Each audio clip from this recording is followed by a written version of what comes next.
Chapter 15. Let's check it out. Ancient religion is, perhaps, one of the most fascinating aspects of archaeological study. It is also one of the most challenging. As is the case with other areas of research, such as trade or status, important insights into ancient religion may be provided by written texts. When available, these sources may offer a great deal of information. Yet such descriptions are often lacking, and in many cases written texts only present certain aspects of religious practices.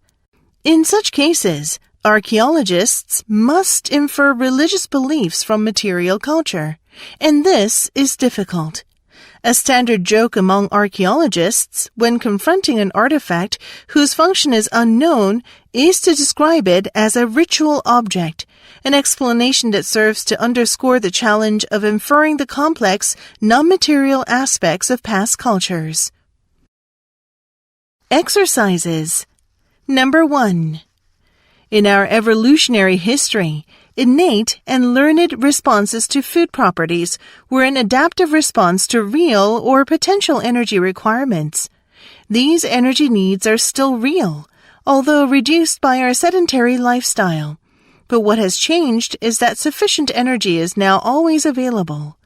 The same is true of other nutrients that the body values, such as salt. At the same time, our diets are still driven by the same pleasure-seeking processes that have always operated, and we tend to resist reductions in those food ingredients that contribute to sensory pleasure. For instance, attempts to reduce our physiologically excessive salt intake by using low-salt versions of products typically fail due to their lack of flavor impact. A 50% reduction of salt in bread might have quite a substantial impact on the amount of salt in our diet because bread is a staple. But this will mainly be due to a dramatically reduced intake of a product that now tastes like cardboard. Number 2. A number of factors are thought to contribute to heat death in animals. One is that many of the enzymatic processes that govern our most fundamental biochemical processes depend critically on temperature. Many of these processes entail complex chains of reactions, and each link in the chain depends on all the others. Therefore, if some enzymatic reactions are affected by changes in temperature more than others, the coordination of the entire chain of reactions can be disrupted. It is as if a candy factory suddenly began adding twice the usual amount of sugar to each vat without doubling the other ingredients. The fact that Antarctic fish and humans, although many of their biochemical processes are similar, have evolved different body temperatures means that the regulation of their biochemical processes must also have adapted to those body temperatures. Thus, when Antarctic fish encounter the hot water temperature of 6 degrees Celsius, the chain of enzymatic reactions in their bodies becomes uncoordinated and they die.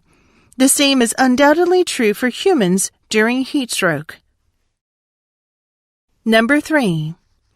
There are a number of reasons why non-human animals share urban spaces, and almost all are the result of human actions. Urban sprawl has caused cities to spread into previously undeveloped areas. Thus, some animals formerly in more rural spaces have been swallowed up into cities, creating surviving populations and inevitable interactions between human and non-human animals. While the forces of urban growth have led to increasing numbers of animals in cities, the opposite is also true. For deindustrializing and depopulating cities, an increase in green space provides environments for a number of non-human animals to survive and thrive in formerly urbanized areas.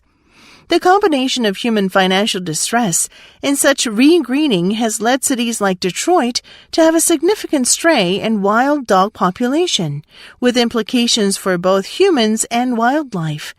Animals also reside in cities as the result of human habitation, either because they have been brought there with humans as pets or because they have followed humans there due to the prevalence of shelter, food, and human waste products. Number 4. Musical improvisation is, to many in the Western world, an activity covered in mystery.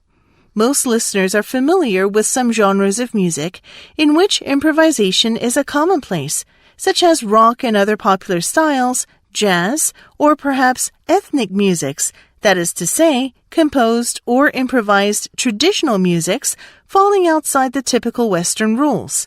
Therefore, listeners are aware that many musicians can, and routinely do, produce novel musical utterances in real time, and in fact, can differentiate between planned and spontaneous music making. The question for most listeners is not, can music be improvised, but rather, how is improvisation carried out? With this formulation of the question, musical improvisation becomes a suitable topic for a psychological investigation, focusing on cognitive, physical, and interpersonal processes, and on the musical structure on which these processes operate. Viewed in this way, there are parallels that can be seen with regard to processes of verbal production. No one would think it unusual to find native speakers of a language producing new utterances spontaneously.